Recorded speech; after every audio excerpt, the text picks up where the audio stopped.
Nautilus, the Titan of the depths. To understand the legend of Nautilus, one must first know the man, for even the tallest of tavern tales agree, he was indeed a man. Though the waves have washed away the name he was born with, most remember Nautilus as no mere sailor, but as a salvage diver. Just beyond the southernmost reach of the Blue Flame Isles lies a graveyard of ships, rumored lost while searching for a blessed land, looking to trade wealth for immortality.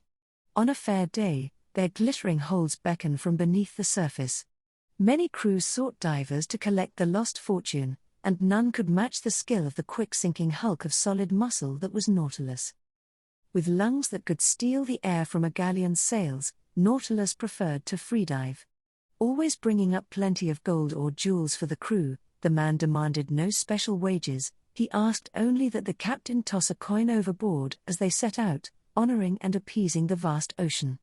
A sailor's superstition to be sure, but many a sea-fearing crew made such offerings to ensure a safe return.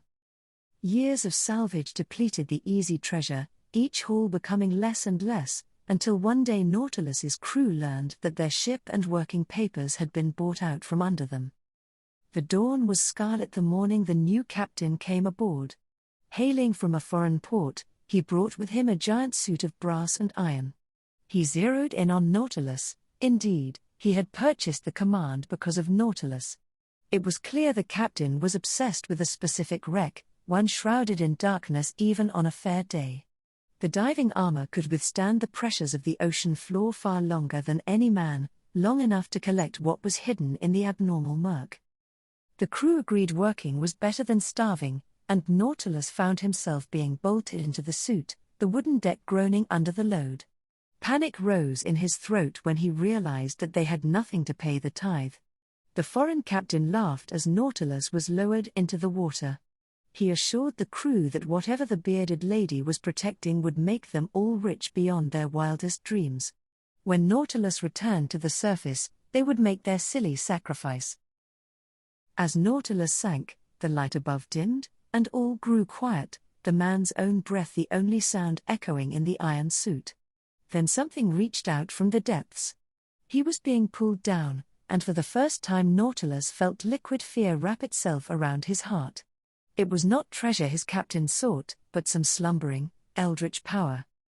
Nautilus grabbed the anchor chain, his last connection to the world above, and hauled himself up even as the thing below sought to drag him down. But the weight was too much. Just as his giant metal fingers were about to breach the surface, the chain snapped. Nautilus screamed within the suit, but none could hear him. He tumbled back into the inky maelstrom, clutching the sinking anchor in desperation. Dark tendrils enveloped him, and he could only watch as the dimming outline of his ship faded away. Then everything went black. When Nautilus awoke on the ocean floor, he was something different. The darkness could no longer hurt him. The great metal suit had become a seamless shell around him, concealing the bond that the primordial power had made with his spirit. Trapped in the sunless depths, he could remember only one thing, the new captain's broken promise.